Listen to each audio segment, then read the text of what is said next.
So I was going to make them together in one video, but I figured, you know what, this one might be a little bit longer of a video too. So I don't want to make you, I wanted to be able to make it so that you guys could take a break in between, okay?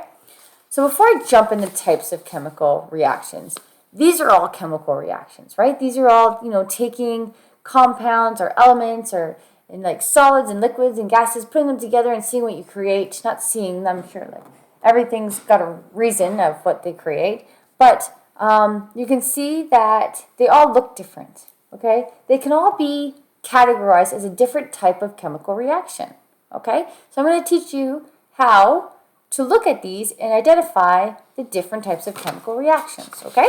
So, first two reactions, okay?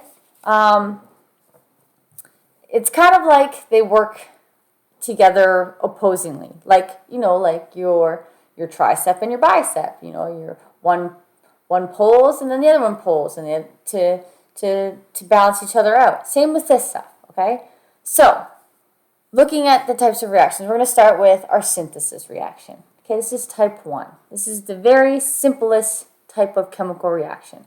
Okay, this is a chemical reaction which two elements combine to form a compound.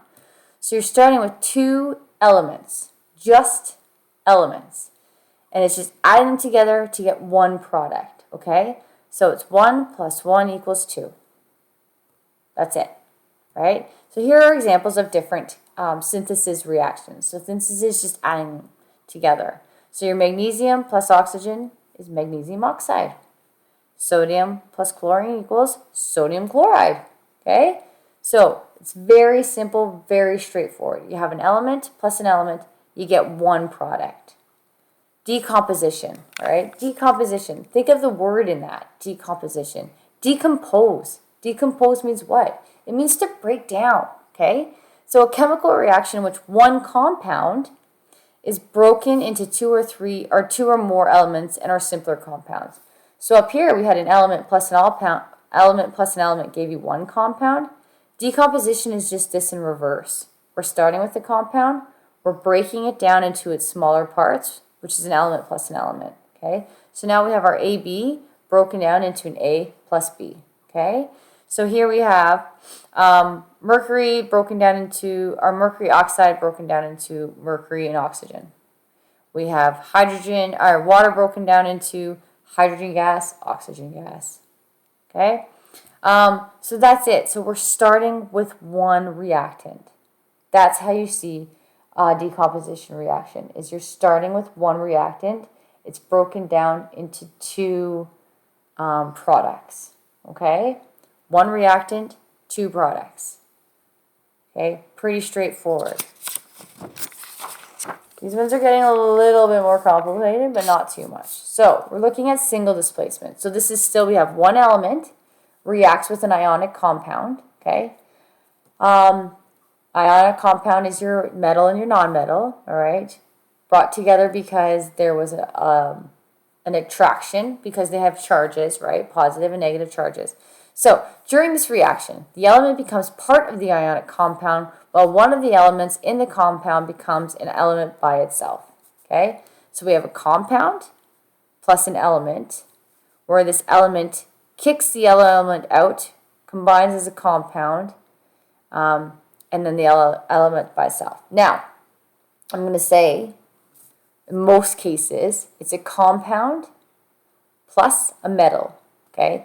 It is usually, most oftenly, almost all the time, the metal is, the new metal is kicking that old metal out and taking its place. It is a metal most often, okay? A metal by itself with a compound, and the metal switch places. In this type of reaction, the reactants will always be a compound and a metallic element. There you go, metal. And the products will always be a new compound and a metallic element, okay? So it's that metal that comes in. So here, so you have potassium, you have lithium iodide. Potassium's going to come in, kick lithium out. Now you have potassium iodide, and lithium's by itself. Okay? So it's always that one compound and one element. Okay, so over here is a good example, okay? So, because it can still be done with polyatomics, right? So we have our metal copper is going to come in. It's going to kick silver out, okay? Because we have silver nitrate. So copper comes, then kicks silver out, takes over, now it's copper nitrate, and then the silver is by itself. Okay, so be aware of this, that you see the polyatomics pop in there, okay? Because that usually throws people off and you end up naming it a different type of reaction. The other one is that up here we had one compound and one element, and that was single displacement. You think of single as there's one letter by it, or one by itself, one metal by itself, okay? So think of the single as there's one by itself. Double displacement, no one's by itself. We have a compound and a compound, and when you put them together, the metals swap. Okay? So here we have silver nitrate reacts with sodium chloride. Silver nitrate, sodium chloride. The metals switch. So now we have silver chloride and sodium nitrate. Okay? So that is your skeletal equation, because they are that's just us coming up with the formulas before we balance them. This is your balanced equation, which ends up being the same anyways. But underneath here is another example. We have magnesium hydroxide with silver nitrate, magnesium hydroxide, silver nitrate, and it produces magnesium nitrate and silver hydroxide. Again, the metals just swapped. And then here's your balanced one. So you'll see here, if you had to balance it, you actually had to balance that one. This one was already balanced, just by choice, or just by luck. Okay, so you see this one? So you have two compounds, the metals swap places. That's double. Double is two compounds, okay?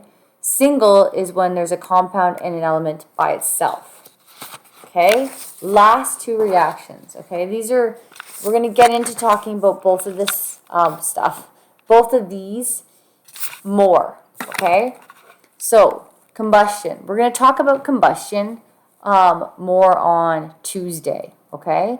So right now I just want you to get a look at what the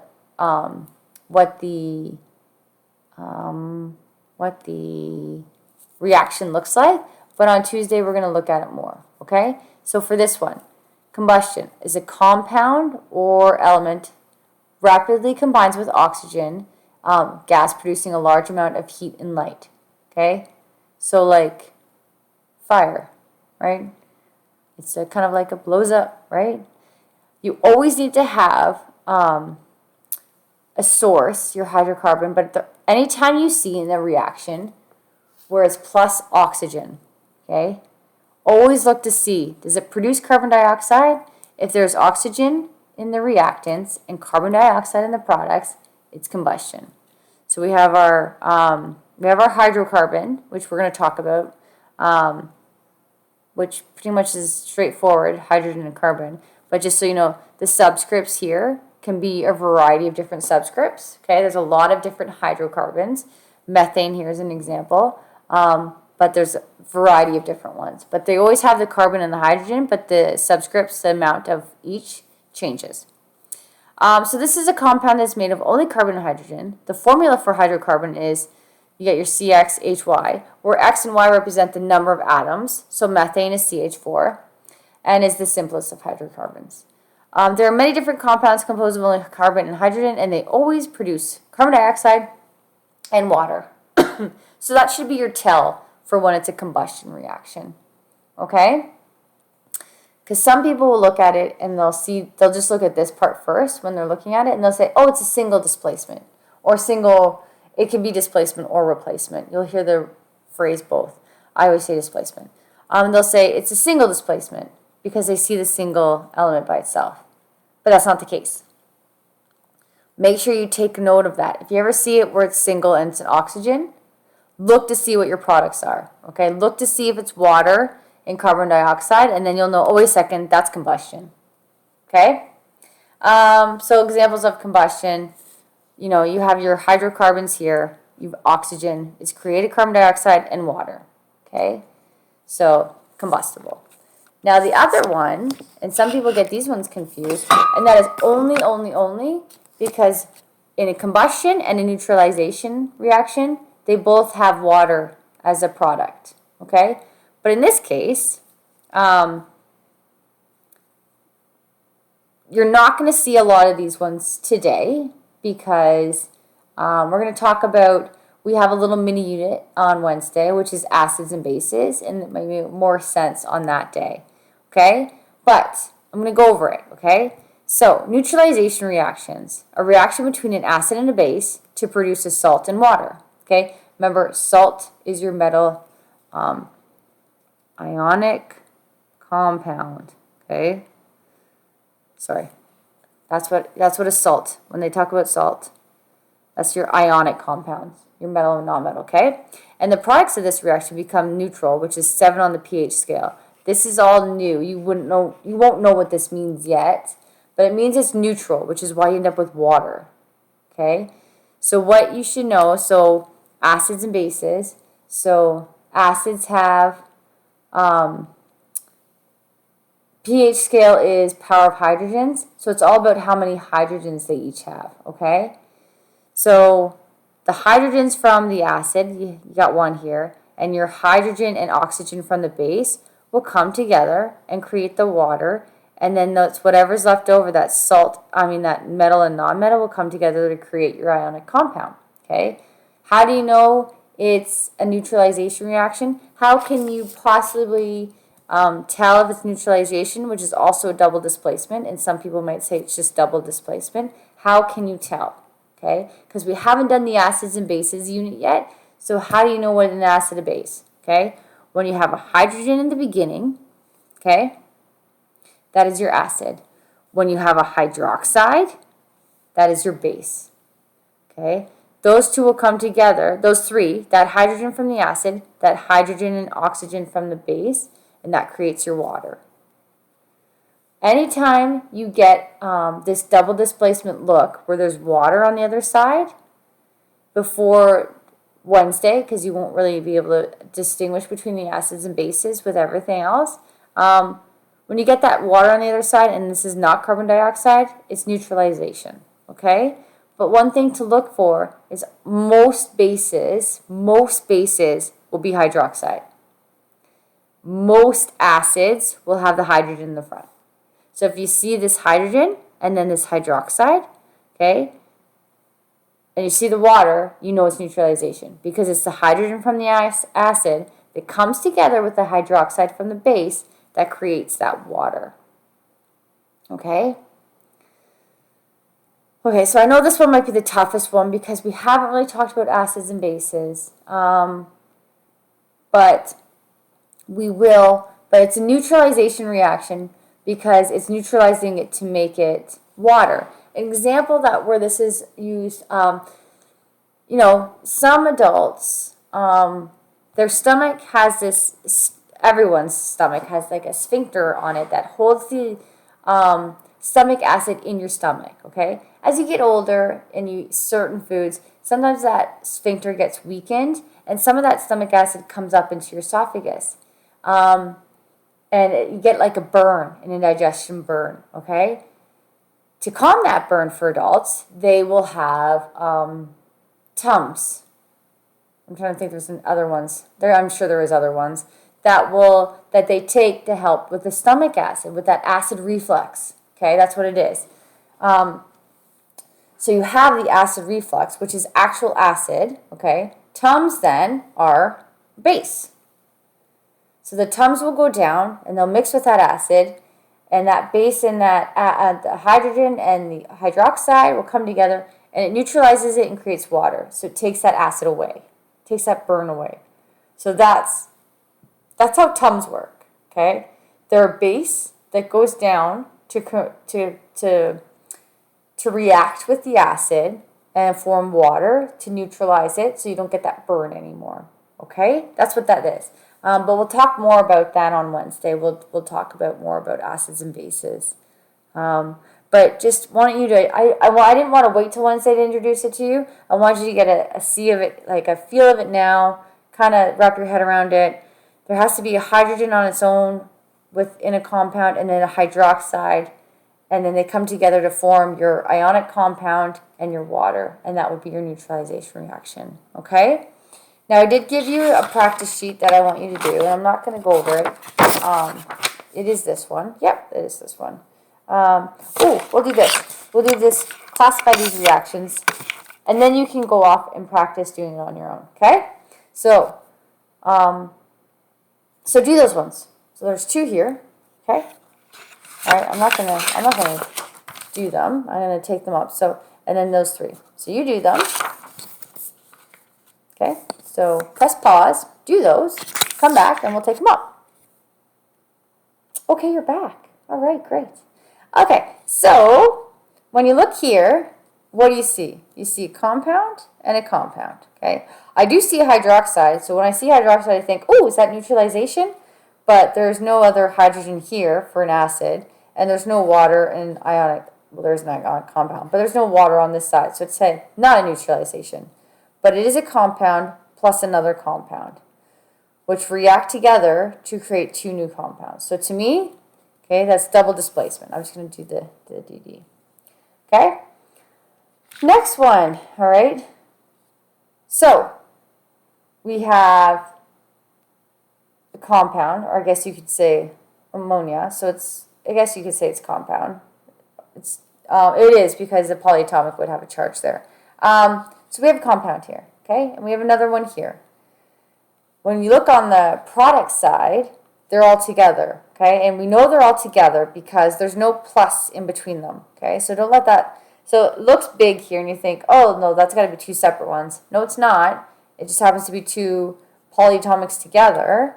So when you see it, and there's no plus sign there, so it is 1 full compound. So we went from having 2 reactants to 1 product.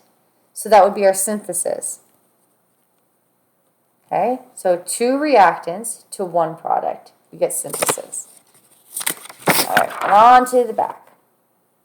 All right, so now we're looking here. We look, oh, wait a second. We don't, okay, no, I totally missed that. We have 1 metal by itself and a compound.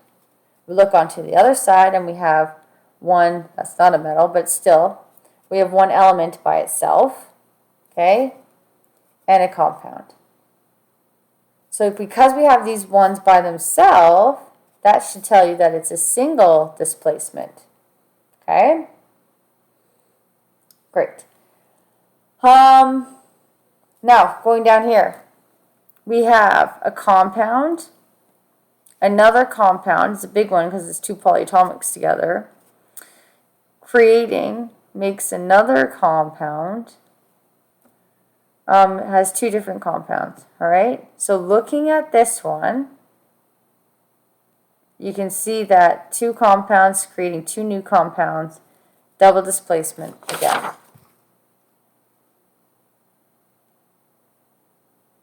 I was just checking to see why they had examples of 2 double displacement ones. Making sure I didn't make a mistake here, which is rare. Just kidding. I make mistakes all the time. Oh yeah, well this one too. No, this one's new. Because this one we started with 1 compound, right? And it's broken down. Actually, this was one of the examples on your sheets that you guys did on the Friday, right? Your hydrogen peroxide, and it breaks down and decomposes, and it gives you water and oxygen, right? So it starts with 1, breaks down, decomposes. Should tell you it's decomposition then. All right, because it breaks down into 2. All right, so that was your examples there. So now you're going to go and do a practice sheet. You can start by doing this one, where you have, you're writing out your types of chemical reactions, okay, and then you're going to balance them all out. So it's giving you practice of both things that we did today. And then, actually, sorry, I keep flipping it back and forth. On this one, then you finish, and it's practice of everything. You're going to practice writing out your word equation, practice your skeletal equation, and then balance it, and then tell me maybe what type of reaction it is. And you're not doing the textbook work. You're just doing the handout sheets, okay? And if you have any questions, you can pop in and ask me.